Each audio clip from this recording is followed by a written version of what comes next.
नमस्कार, मैं हूं तृप्ता आर्य। इंडिया 18 में आप सभी का स्वागत है।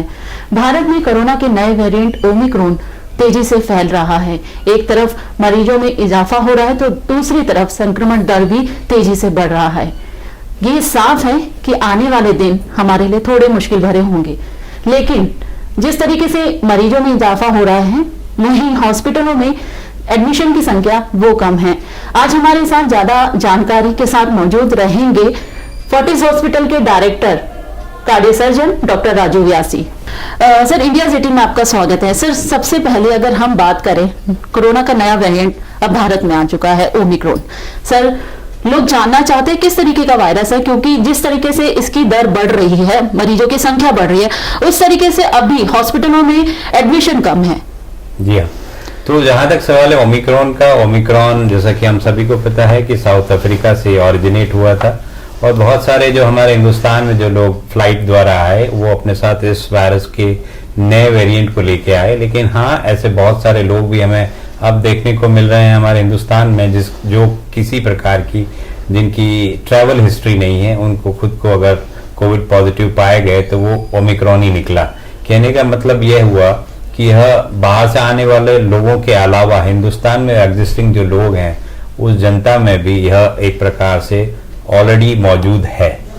सर, जिस तरीके से अभी वेरिएंट ने अपना जो रूप है वो बदला है, ओमिक्रॉन, बच्चे अभी उनको वैक्सीनेट नहीं हुए हैं। अब यहाँ पे कहा जा रहा है बूस्टर डोज लगाने की बात की जा रही है। बूस्टर डोज में क्या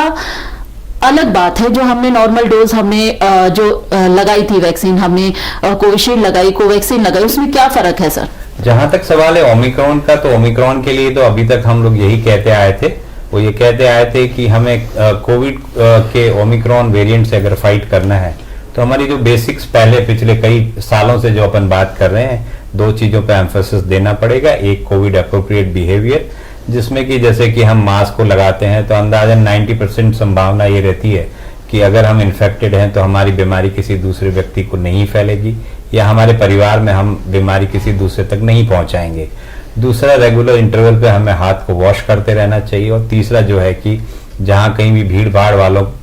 इलाकों को हम अवॉइड करें और अगर हम कहीं जाते भी हैं तो वहां पे डिस्टेंस को मेंटेन करें। इसको हम कोविड अप्रोप्रिएट बिहेवियर कहते हैं। साथ ही साथ मैं आपके माध्यम से तमाम उन जनता के लोगों से निवेदन भी करना चाहूंगा कि जिन्होंने भी अपनी कोविड की एक सिंगल डोज वैक्सीन ली है, नहीं ली है, वो अपना तुरंत वैक्सीनेशन कराएं, क्योंकि अगर हम डबल डोज वैक्सीन ले लेते हैं तो हम ऐसी संभावना व्यतीत कर रहे हैं कि अभी भी हम डेल्टा वेरिएंट और ओमिक्रॉन से हम फाइट कर सकते हैं। जहां तक सवाल है आपके बूस्टर डोज का, तो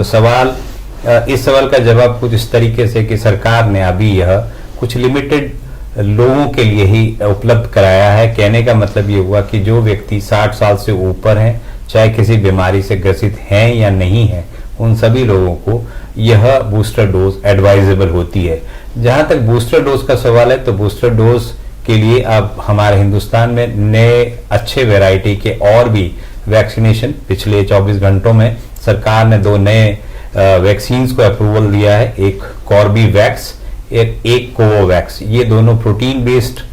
वैक्सीन्स हैं जो कि बूस्टर के लिए इस्तेमाल किए जाएंगे। सर, इसमें जिस तरीके से हमने कोविड में जो देखा, पहला वेरिएंट आया था, उसमें लोग बहुत हल्के फुल्के इन्फेक्टेड हुए थे, जान की जो खतरा था वो नहीं था। डेल्टा वेरिएंट आया, जैसे कि हमने पिछले साल भी इंटरव्यू किए थे, आपने कहा था कि हमें बहुत सतर्क रहने की जरूरत है। अगर हम ओमिक्रॉन की बात करें, डेल्टा वेरिएंट में सिम्टम हमें साफ दिख रहे थे, हमें कोल्ड हो रहा था, हमें फीवर आ रहा था, हमारे को अलग अलग सिम्टम हर व्यक्ति पर अलग थे। तो ओमिक्रॉन में भी सिम्टम सर सेम सिम्टम दिख सकते हैं या कुछ अलग सिम्टम इसमें आ सकते हैं? जहां तक अभी अर्ली स्टेज का सवाल है और जो हम वेस्ट की और साउथ अफ्रीका की स्टडीज हम पढ़ रहे हैं, या हमने देखी है, हिंदुस्तान में बहुत सारे मरीजों को भी देखा है, उन मरीजों में अभी बहुत माइल्ड सिम्टम्स इनिशियल फेज में देखने को मिल रहे हैं। इसमें जो कॉमन सिम्टम्स ओमिक्रॉन से ग्रसित लोगों के लिए देखे गए हैं वो है गले में खराश का होना, दर्द का होना, माइल्ड ग्रेड फीवर का होना, साथ ही साथ शरीर में जो लिथार्जीनेस है या जो वीकनेस जो सो कॉल्ड हम बोलते हैं, यह बहुत ही ज्यादा दिखाई दे रही है। इसके अलावा जहां तक डेल्टा वेरिएंट के कंपैरिजन का सवाल है, तो ओमिक्रॉन से ग्रसित जो मरीज हैं उनके अंदर अभी किसी भी प्रकार से चेस्ट में इन्फेक्शन नहीं हो रहा है, और या हम इसको ऐसे भी कह सकते हैं कि ओमिक्रॉन जो है वो अभी अपर रेस्पिरेटरी ट्रैक्ट लेवल तक ही अपने आप को मल्टीप्लाई करता है, लंग्स के टिश्यूज को ये इन्वेड नहीं करता है, इसलिए ज़्यादा मरीजों को रेस्पिरेटरी प्रॉब्लम या सांस लेने की दिक्कतें नहीं पैदा हो रही हैं। उसके कारण उन लोगों को ज़्यादा अस्पताल नहीं जाना पड़ रहा या हॉस्पिटल में एडमिशन्स की ज़रूरत नहीं पड़ रही। इनमें से ज़्यादातर मरीज मोर देन 95 to 98% जो मरीज है, मे बी 99% आप कह सकते हैं, उनको अस्पताल में जिन जिन मरीजों को भी रखा गया है वो सिर्फ ऑब्जर्वेशन के लिए रखा गया है, उनको किसी भी प्रकार के मरीज को किसी को भी ऑक्सीजन की जरूरत नहीं पड़ी है। सर यहाँ पे एक मेरे जहन में एक सवाल यहाँ पे ये है कि जैसे आपने कहा कि ज्यादा सिम्टम अभी नहीं दिख रहे, तो आने वाले दिनों में ये सिम्टम बदल सकते हैं। जैसे कि कल भी हमारी बात हुई थी इस वेरिएंट को लेकर, आपने कहा था कि अभी पूरा जो पिक्चर है वो क्लियर होगी फरवरी के महीने में या थोड़ा सा और रुककर 4-5 हफ्ते, क्योंकि अर्ली स्टेज है ओमिक्रॉन की। अभी जिस प्रकार से यह पूरे वर्ल्ड में, specially south Africa, America, UK और अब हिंदुस्तान में भी इसने अपने पांव पसारे हैं, उसको देखते हुए और जो मेजोरिटी ऑफ द स्टडीज जो ऑल अक्रॉस द वर्ल्ड आ रही है वो यही कह रही है, क्योंकि अर्ली स्टेज है। और नॉर्मली हमने डेल्टा वेरिएंट में भी कुछ इसी प्रकार से देखा था कि शुरू के दिनों में बहुत माइल्ड सिम्टम्स होते थे, और इस ओमिक्रॉन का स्पेशल प्रभाव उन लोगों पे कैसा होगा जिन्होंने अपने आप को वैक्सीनेट नहीं कराया है, जिसमें कि हमारे छोटे बच्चे भी शामिल हैं। उसके अलावा कुछ ऐसे मरीज भी हैं जिन्होंने 8 से 10 महीने पहले अपना सेकंड डोज कोविड का लिया था, उसमें अब इम्यूनिटी कम हो गई है, तो क्या यह उनको और अफेक्ट करेगी? क्योंकि आने वाले 4 से 6 हफ्तों में ही इसके और किस प्रकार के सिम्टम्स हो सकते हैं, इसके बारे में ज्यादा क्लियरिटी मिलेगी। सर आपने अभी कहा कि जिन्होंने 5 से 6 हफ्ते पहले जो डोज ली है, क्या वो अपना वैक्सीनेट कर सकते हैं जो अभी लगेगा? जहां तक बूस्टर डोज का सवाल है, तो जो मैं बात कह रहा था वो ये कि जिन लोगों ने 9 महीने पहले अपना second dose of vaccination complete किया है, सेकंड डोज, वो अब एंटाइटल हैं अपनी बूस्टर डोज लेने के लिए। स्पेशली जो व्यक्ति 60 साल से उम्र में बड़े हैं और जो फ्रंट लाइन वर्कर्स है, उन दोनों लोगों के लिए, 2 कैटेगरी के लोगों के लिए ही मरीज जो है या सरकार ने अभी इसके लिए अप्रूवल दिया है। सर इंडियाज 18 की टीम अभी दिल्ली के अलग अलग जगहों में गई, हम श्रीनगर गए, हम अलग अलग मार्केटों में गए। सर काफी सारी गैदरिंग वहां पे देखने को मिल रही है। कहीं ना कहीं जो लोगों के मन में वो डर है कोविड को लेकर वो खत्म हो गया। कितनी बात लोग भी कह रहे हैं, पब्लिक भी कह रहे हैं, जो समझदार लोग हैं वो मास्क पहनकर आ रहे हैं, छोटे छोटे बच्चे मार्केट में आ रहे हैं। ऐसे लोगों को क्या कहना चाहेंगे सर कि जो अभी इस चीज से बेपरवाह है कि इन्फेक्शन हमें भी हो सकता है? नहीं, जहां तक सवाल है कि जो आपके माध्यम से मैं लोगों से यही निवेदन करना चाहूंगा कि जो भीड़ भाड़ वाले इलाकों में आप न जाएं। जैसा कि पिछले दिनों में सरकार ने, हाई कोर्ट ने इसमें इंटरवीन किया और हम लोगों ने देखा सरोजनी नगर में किस प्रकार से भीड़ बाजार में देखने को मिली, लोग बगैर मास्क के घूम रहे थे। तो यह एक इस प्रकार की स्थिति पैदा हो गई कि हम अपने आने वाले दुश्मन को खुद अपनी तरफ ही बुला रहे हैं कि आओ और हमारे शरीर को इन्फेक्ट करो, या कोरोना को हम न्योता दे रहे हैं कि आओ और हमें इन्फेक्ट करो। हमें पुरानी अपनी जो फर्स्ट वेव और सेकंड वेव की जो त्रासदी थी, जिसमें हमने हमारे परिवार के लोगों को खोया, ये हम सबको विदित है। और उस चीज को याद रखते हुए हमें हमेशा ये ध्यान रखना चाहिए कि ये जो तीसरी वेव है इसको बहुत लाइटली नहीं लेना है। अभी भी हमें अप्रोप्रिएट बिहेवियर कोविड का जो है उसको फॉलो करना है, डिस्टेंस मेंटेन करना है, मास्क लगा के रखना है। वैक्सीनेशन लेना मैंडेटरी है। कोई यह ना समझे कि मैं वैक्सीन अगर ले लिया है तो मैं जो है मुझे इन्फेक्शन नहीं हो सकता, क्योंकि ओमिक्रॉन की एक स्थिति यह भी है कि यह जो हमारे जिन लोगों को 2 डोज कोविड की वैक्सीन लग चुकी है उनको भी ये इन्फेक्ट कर रहा है। तो इसलिए कोविड अप्रोप्रिएट बिहेवियर और 2 डोज वैक्सीन की लेना जरूरी है। जो लोग जिस कैटेगरी में जिनको बूस्टर डोज लग सकती है उन्हें तीसरी डोज बूस्टर डोज भी आगे चल के लेनी चाहिए। सर ये तो एक जनरल बात हो गई सर कि हम लोगों से बोल रहे हैं कि यहाँ पर जाइए, यहाँ आप प्रिकॉशन लीजिए, भीड़ वाले इलाकों में बचिए जा रहे हैं। लेकिन सबसे बड़ी बात ये आती है कि सर जो खुद पीड़ित हैं, चाहे वो शुगर पेशेंट हो, हार्ट पेशेंट हो या किडनी डायलिसिस में हो, ऐसे पेशेंट के लिए क्या कहेंगे? क्योंकि सर उनके लिए सबसे ज्यादा खतरनाक ये वेरिएंट माना जा रहा है। उनके लिए भी वही नियम लागू होता है जो एक कॉमन मैन के लिए लागू होता है, क्योंकि ज्यादातर हम देखते हैं कि जो 60 साल से व्यक्ति उम्र में बड़े होते हैं वो ज्यादा बाहर अपना जाते नहीं है, तो उन्हें तो अपने घर में जो है जो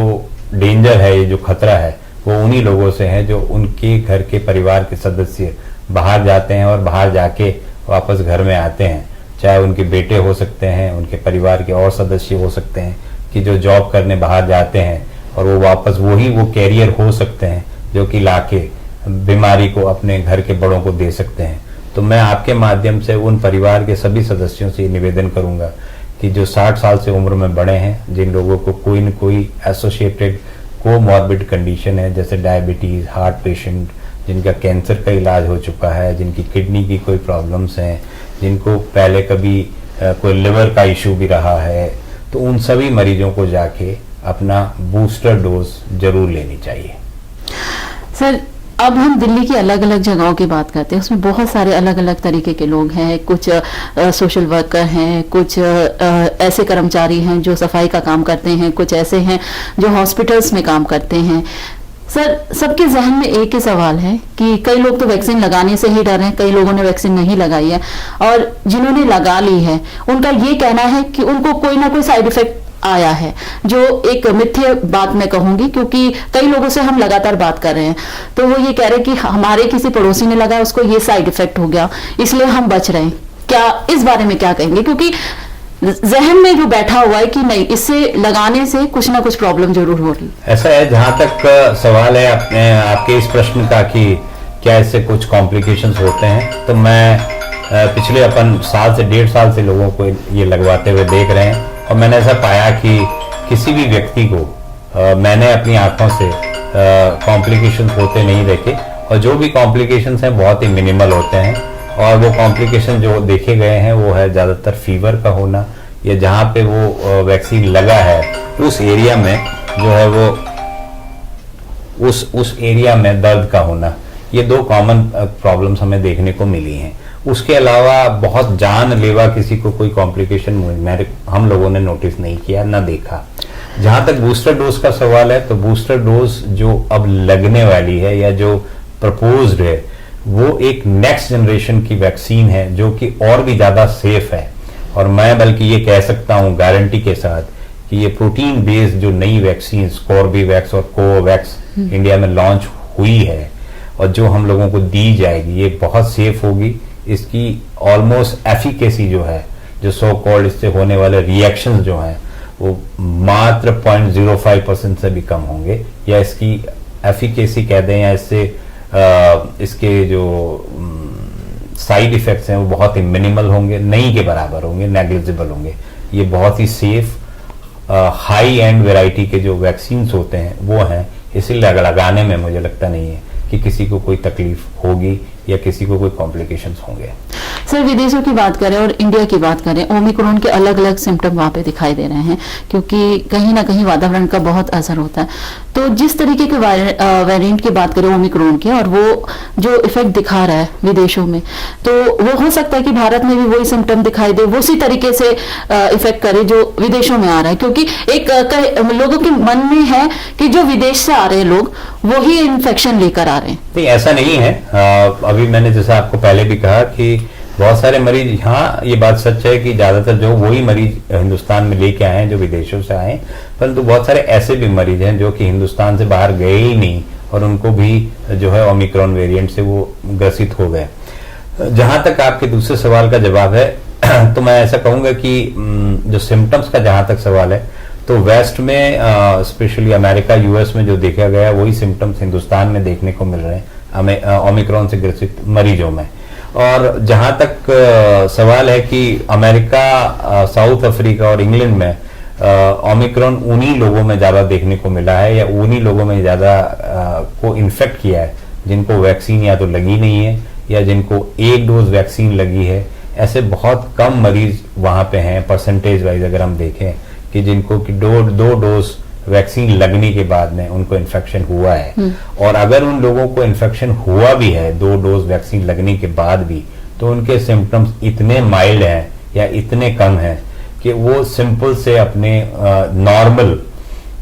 एक क्रोसिन की गोली खाने से ही वो ठीक हो जा रहे हैं। उनको ना किसी प्रकार के ऑक्सीजन सपोर्ट की जरूरत है, और ना हाई एंड कोई एंटीबायोटिक या एंटीवायरल ड्रग भी इवन लेने की जरूरत पड़ रही है। तो सिंपल ऑब्जर्वेशन में प्लेन पैरासीटामोल से वो मरीज हॉस्पिटल में वहां पे ठीक हो रहे हैं। आप ये देखिए कि पिछले कम से कम अपन पिछले 3 महीनों से ओमिक्रॉन के बारे में ये बात कर रहे हैं, और अभी आपको जान के बड़ा खुशी होनी चाहिए कि ओमिक्रॉन के कारण से जो है इन देशों में बहुत ही कम, मिनिमल, किसी कंट्री में 1 या किसी में 2 मौतें हुई हैं। इसका मतलब ये हुआ कि यह डेल्टा के कंपैरिजन में वेरिएंट जो है उतना घातक नहीं है।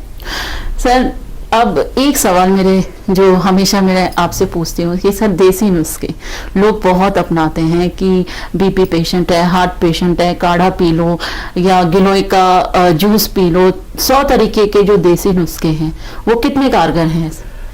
देखिए, ऐसा है, जहां तक इम्यूनिटी बूस्टर्स का जो हम लोग सो कॉल्ड बात करते हैं वो ये है कि जितने भी आयुर्वेदिक नुस्खे हम लोग अपनाते हैं वो एक माइल्ड या मॉडरेट लेवल तक के अगर हम उनका इस्तेमाल करें तो हमारे लिए बहुत फायदेमंद है। लेकिन हुआ क्या, पिछले दिनों में हमने देखा, जो डेल्टा के समय में भी हमने देखने को मिला, वो ये हुआ कि लोगों ने काढ़ा बहुत पी लिया, मतलब दिन में 2-2, 3-3 बार। और वो काढ़ा जो होता है बेसिकली उसके अंदर जो कंसंट्रेट उसके जो होते हैं वो इतने ज़्यादा होते हैं कि उससे हमारी इंटेस्टाइन की जो वॉल है या स्टमक की जो दीवार है वो ही जल गई कई लोगों को। उसके कारण से जो है हमारी इम्यूनिटी वैसे ही कम हो जाती है। इसी प्रकार से लोगों ने खूब स्टीम का इस्तेमाल किया, उसके कारण हमने देखा कि बहुत सारे जो लोग थे डेल्टा वेव के जमाने में, उन लोगों की इम्यूनिटी जब कम हुई तो उनको फंगल इन्फेक्शंस हो गए, क्योंकि उनकी जो अपर एयरवे था वो उसकी इम्यूनिटी या उसके अंदर जो इम्यूनिटी बूस्ट करने वाली जो सेल्स थी वो डेड हो गई, उसके कारण से उनको फंगल इन्फेक्शंस हुए। तो ये सब देखने को मिला। हाँ, माइल्ड, बहुत ही छोटे अमाउंट में अगर हम आयुर्वेदिक दवाइयों का इस्तेमाल करें तो मुझे लगता है वो भी फायदेमंद होती है, वो इम्यूनिटी बूस्टर होती है। जैसे कि नॉर्मली अपन हल्दी का इस्तेमाल करते हैं, हल्दी एक नॉर्मल वे में अगर इस्तेमाल करते हैं तो हम ऐसा मानते हैं कि वो एक तरीके से हमारी इम्यूनिटी बूस्टर होती है या एक तरीके से हीलिंग में हमारे मदद करती है। इसी प्रकार से काढ़ा भी अगर हम दिन में 1 बार लें तो भी फायदेमंद हो सकता है, लेकिन दिन में 1 से 4 बार, 5 बार, 6 बार काढ़ा लेना वो कई बार मुश्किल में डाल सकता है। Sir, fungal infection, white fungal, black fungus और येलो फंगस आया था, क्या इस समय भी इतना खतरा रहेगा फंगस इन्फेक्शन का? जहां तक सवाल है कि ओमिक्रॉन की आने वाला समय बताएगा, क्योंकि जो हमारी संभावना ऐसी लगती है कि हाँ, डायरेक्ट ओमिक्रॉन के कारण से लोगों की मौतें नहीं होगी, लेकिन हाँ, जिन लोगों की इम्यूनिटी किसी दूसरी बीमारी के कारण ऑलरेडी कम है, उनके अंदर ओमिक्रॉन का अगर इन्फेक्शन होता है तो फर्दर इम्यूनिटी उनकी कम हो जाएगी, और उसके बाद में पॉसिबिलिटी है, हालांकि अभी कंफर्म नहीं है, हो सकता है कि उसी प्रकार के सेकेंडरी इन्फेक्शन जो है हमारे को देखने को मिले। जैसे कि हमने देखा डेल्टा वेरिएंट के ज़माने में भी कि बहुत सारे मरीज जो डेल्टा वेरिएंट से ठीक हो गए, लेकिन उसके 1 से 2 महीनों के बाद बैक्टीरियल निमोनिया से उनकी मौतें हो गई, या फंगल इन्फेक्शन उनको 2 महीने के बाद हो गया। उनका बेसिक कारण यह है कि जैसे ही शरीर की इम्यूनिटी कम होती है किसी भी कारण से, चाहे वो डायबिटीज हो, प्रेजेंस ऑफ डायबिटीज, हार्ट का पुअर फंक्शन हो, या कीमोथेरेपी ली हो हम लोगों ने, मतलब कैंसर का इलाज लिया हो, उसके लिए कोई मेडिकेशन हम लोगों ने ली हो, तो जिनकी इम्यूनिटी कम होगी उसमें अगर बट नेचुरल है कि ओमिक्रॉन जल्दी से उनके शरीर में प्रवेश कर सकता है, और उसके कारण से उनकी इम्यूनिटी अगर फर्दर कम होती है तो मैं ऐसी अपेक्षा करता हूं उनको सेकेंडरी बैक्टीरियल निमोनिया हो सकता है, या आगे चल के उनको इस प्रकार की जो ब्लैक और व्हाइट फंगस की जो बात हम कर रहे हैं वो होने की संभावना हमेशा बनी रहेगी। सर, अब 15 साल के जो बच्चे हैं उन तक की वैक्सीन आ गई, 18 साल से पहले की थी। अब कयास ये लगा रही है जनता कि जो न्यू बॉर्न बेबी है और या 15 से ऊपर के 14, 12, 13 साल के, उनकी वैक्सीन जल्दी आए, उस बारे में क्या कहेंगे? कितना मतलब टाइम लग सकता है? जहां तक सवाल है कि बच्चों की वैक्सीन का, तो गवर्नमेंट का बहुत वेलकम स्टेप है कि 15 से 17 साल के जो बच्चे हैं, जो कि अभी 9, 10th, 11th और 12th क्लास तक में स्कूल जाएंगे उनके लिए बहुत ही अच्छा एक वेलकम स्टेप है, क्योंकि अगर हम उनको वैक्सीनेट करके और उनको स्कूल जाने के लिए कहते हैं तो मुझे लगता है पेरेंट्स के लिए भी एक काफ़ी मानसिक तौर पे एक सेफ, बच्चे के लिए सेफ और पेरेंट्स के लिए भी काफ़ी एक मानसिक तनाव को दूर करेगा वैक्सीनेशन के द्वारा बच्चों को। क्योंकि नॉर्मली हम क्या करते हैं कि जब बच्चे भी स्कूल जाएंगे तो बट नेचुरली हम कितना भी कहें वो मिक्सिंग से अपने आप को दूर नहीं रख सकते, चाहे क्लास में ना मिलें लेकिन प्लेग्राउंड में जहाँ भी वो जाएंगे एक दूसरे के साथ मिलेंगे। और उसी समय में हो सकता है कि अगर कोई बच्चा कैरियर हो या जिसके अंदर में एसिम्प्टोमेटिक कोविड कैरियर हो, वो एक से दूसरे बच्चे को वो बीमारी दे सकता है। तो अगर वैक्सीनेटेड बच्चे स्कूल में जाएंगे तो एक स्कूल का हेल्दी एनवायरनमेंट रहेगा बच्चों के लिए। अब पिछले 2 सालों में पैंडेमिक जब से हमने देखा है हिंदुस्तान में, उसके समय में जो एक मेंटल स्ट्रेस लेवल जो बढ़ गया है, लोगों की मेमोरी के ऊपर बहुत फर्क पड़ा, बच्चों की मेमोरी पे बहुत फर्क पड़ा, वो सब चीज़ों से वो बाहर निकल पाएंगे। स्कूल में जब लोगों से मिलेंगे तो स्कूल में का जो माहौल होता है वो अलग होता है, उससे नई चीज़ें सीखने को मिलती हैं, इंटरेक्शंस होते हैं आपस में, उससे हमारा लोगों का जो ब्रेन होता है वो तेज़ी से कार्य करता है या नए थॉट्स आते हैं। तो वो बहुत इंटरेक्शंस बहुत ज़रूरी हैं। और कोविड वैक्सीन जब 15 से 17 के बच्चों को लग जाएगा तो उसके बाद नेक्स्ट फेज में सरकार छोटे बच्चों के लिए भी ले आएगी मुझे लगता है, क्योंकि एडल्ट में जब ये सक्सेसफुल रहा है तो बच्चों में भी ये सक्सेसफुल होगा। और एक बार 15 से 17 साल के बच्चों को जब हम वैक्सीनेट कर लेंगे 60-70% बच्चों को, तो उसके बाद नेक्स्ट फेज में सरकार छोटे बच्चों के लिए भी ये वैक्सीन ले आएगी। और मुझे लगता है कि वो भी इसी प्रकार से सेफ होगी और पेरेंट्स को उसके कारण से काफ़ी मानसिक एक जो सपोर्ट मिलेगा कह दें या मानसिक उनकी तकलीफें दूर होंगी जिस दौर से अभी वो गुजर रहे हैं। सर, चलते चलते इंडिया 18 के दर्शक आपको सुन रहे हैं सर, एक मैसेज हिंदुस्तान की जनता के लिए, क्योंकि वेरिएंट आ चुका है, लोग काफी डरे हुए हैं, हर कोई अब डॉक्टर को भगवान की नजर से देख रहा है। क्योंकि सर मैंने आपको भी देखा पेशेंट से बात करते हुए किस तरीके से आप बातों बातों में आधी बीमारी पेशेंट की दूर कर देते हैं। तो सर इंडिया 18 के दर्शकों को कोई मैसेज? इंडिया 18 के दर्शकों को आपके माध्यम से मैं एक ही संदेश देना चाहूंगा कि जो नया वेरिएंट ओमिक्रॉन के रूप में हमारे देश में आज आया है उससे ज्यादा घबराने की जरूरत नहीं है। जिस प्रकार से हम पहले अपनी प्रिकॉशंस ले रहे थे उन्हीं प्रिकॉशंस को अब नए सिरे से अपनाना पड़ेगा। हमें अपने मास्क को लगाना पड़ेगा, हैंड की वॉशिंग करनी पड़ेगी, डिस्टेंस को मेंटेन रखना पड़ेगा, कोविड की दोनों डोज लेनी पड़ेगी। और उसके बाद जो लोग एंटाइटल हैं जैसे कि हमारे जैसे फ्रंटलाइन वर्कर्स और स्पेशली घर के जो बूढ़े व्यक्ति लोग हमारे हैं, घर के बड़े जो लोग हैं जिनकी उम्र 60 साल या उससे ज़्यादा है और जिनको किसी न किसी प्रकार की कोई बीमारी है, उन्हें अपनी बूस्टर डोज जाके जब भी उन्हें स्लॉट मिलता है तब जाके समय पे जाके लगवाना चाहिए। इससे हम न अपने समाज को बल्कि अपने घर को, अपने परिवार को, अपने देश के लोगों को इस ओमिक्रॉन से बचा पाएंगे। सर इंडिया 18 से बात करने के लिए बहुत बहुत धन्यवाद। आज हमारे साथ थे फोर्टिस हॉस्पिटल के director cardio surgeon doctor Raju Vyas. अगर आप इनसे ज्यादा जानकारी और लेना चाहते हैं, अपने प्रश्नों का सवाल कुछ पूछना चाहते हैं अपने से रिलेटेड, आप देख सकते हैं कि नीचे स्क्रीन पर एक ईमेल आईडी आ रहा है, उसमें आप अपने क्वेश्चन भेज सकते हैं ताकि हम सर को आपके जो क्वेश्चन है उनको दिखा पाएं और उनसे उनका जवाब ले पाएं। आज के लिए बस इतना ही, लेकिन आप सब जुड़े रहिए इंडिया 18 के साथ। नमस्कार। Thank you.